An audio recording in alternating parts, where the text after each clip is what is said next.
So today we're going to look at oligopolies and some other special cases. So far, we've talked about monopolies and monopolistic competition.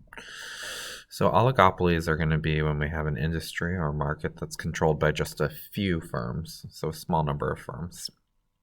All right, and the way we're going to determine if it's an oligopoly is by using this Herfindahl-Hirschman index. So the way that's calculated is by taking the sum of the square of the market shares. So that means we're looking at what portion of sales does a company have within a certain sector or industry, and we're squaring those values and adding them together. Once we've done that, we're going to look at, okay, what's the magnitude of that score? Scores below 1500 are going to be highly competitive industries. Once we get to between 1500 and 2500, we're going to be talking about less competitive situations. And anything above 2500, we're going to be classifying as an oligopoly. So we've got some sectors here. All right. When we're talking about anything greater than 2500, remember that's classified as an oligopoly. So from cell phone carriers all the way up through PC microprocessors or chip makers, we've got just a few firms that are controlling these sectors. So those are oligopolies. Whereas tablets and diamonds fall between 1500 and 2500, so those are going to be slightly competitive. And automobiles, we've got the lowest value in this table, which is less than 1500, so that's going to be a competitive market. On the next page, and the one that follows, we've got some practice problems. Those are going to be for you to do after you've taken the notes today.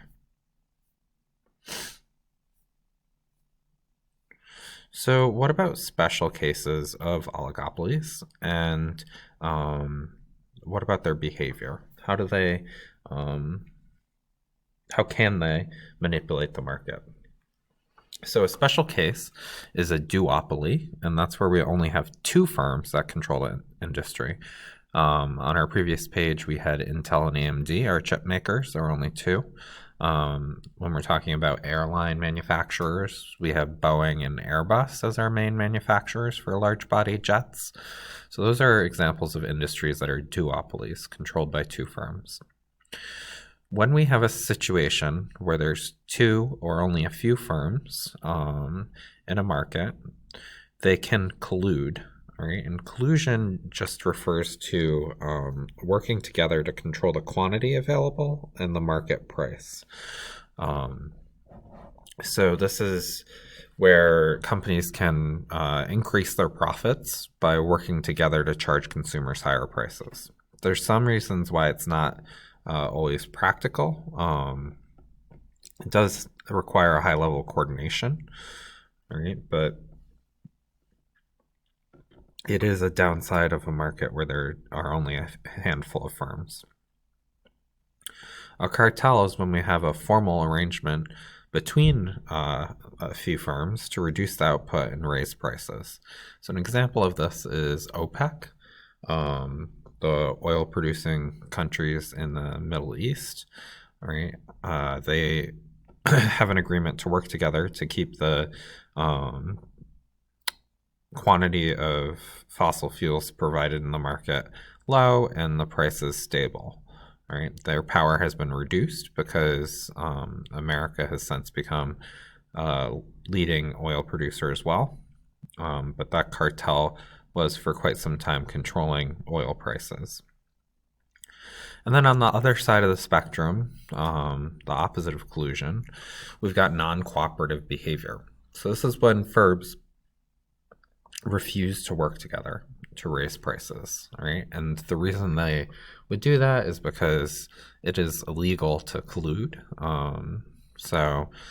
Aside from just the practical facts that it's hard to coordinate those efforts, firms often don't want to be held accountable for that behavior.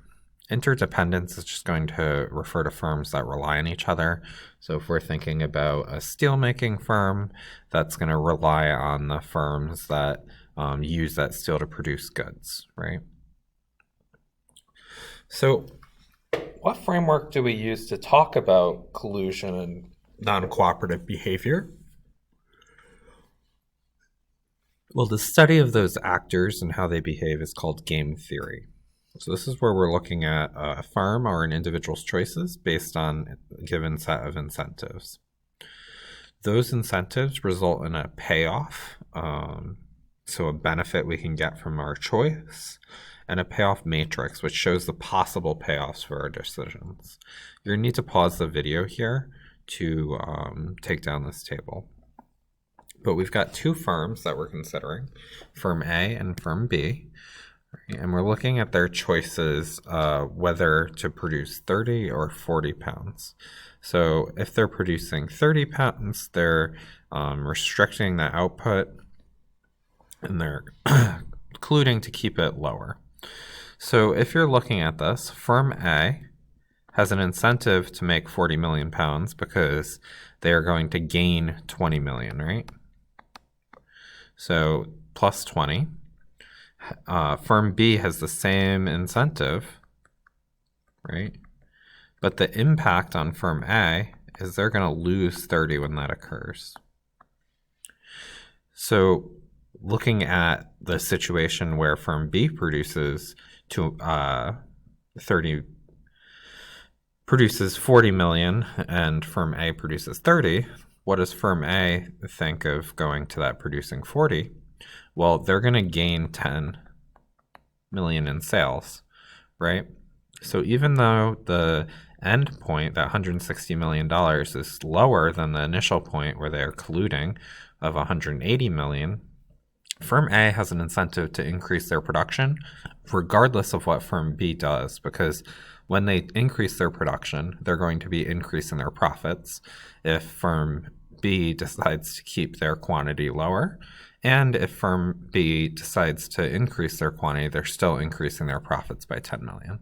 So regardless of the situation, firm A and B are going to end up in this situation where they're producing 40 million pounds, which gives them less profit than if they were to collude, but maximizes their profit based on firm A and firm B's decisions. So with these payoff matrices, there's a dominant strategy.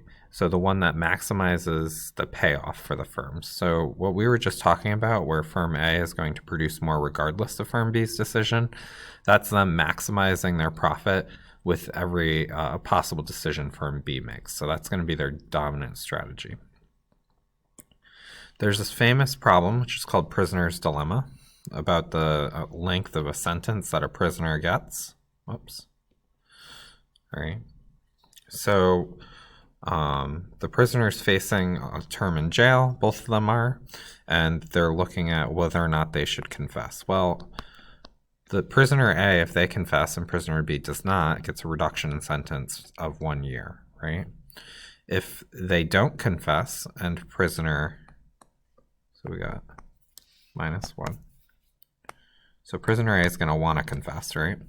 If prisoner B confesses and prisoner A doesn't, we're adding 2 years to our sentence. But if both confess, right, we're losing 1 year from our long sentence as prisoner A.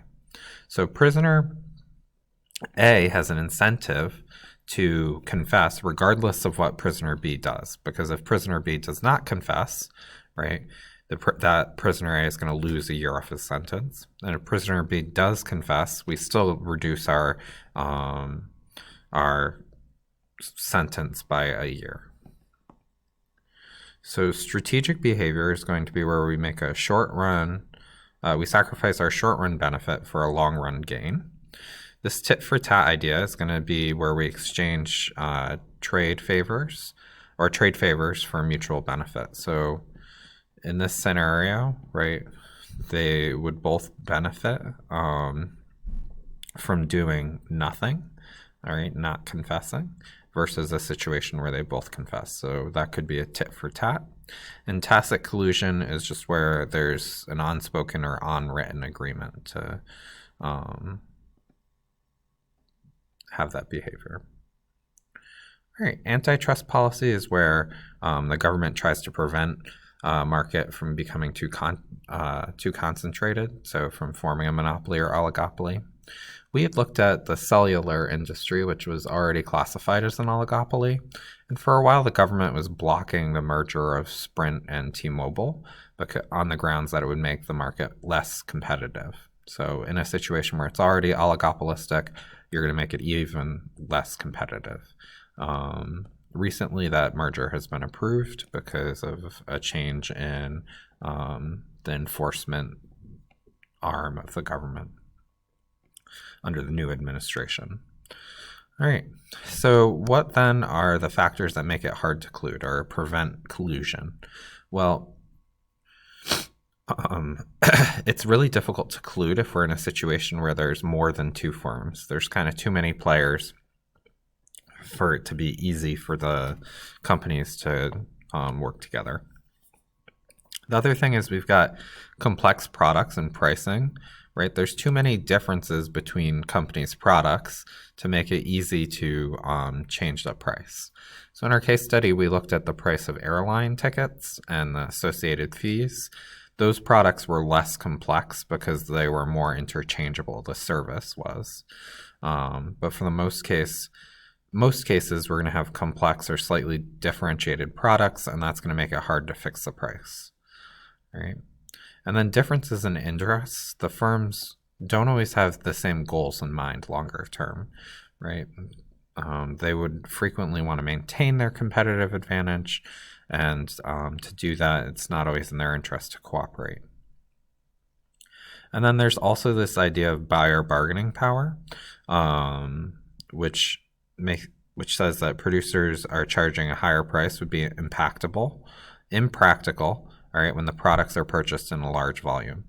So it doesn't make sense for firms to try and charge more if there's a lot of consumers buying that good. So on the opposite side of things, all right, when we decide not to collude, we've got these kind of these different ideas. So one of them is a price war, and this is where firms try to maintain their competitive edge by lowering their prices. Sometimes they do that even losing money. So this will frequently happen if we've got a big company that comes to the area and is trying to edge out the local competition. They'll come in and offer a lower price and take that loss temporarily to put the other firm out of business.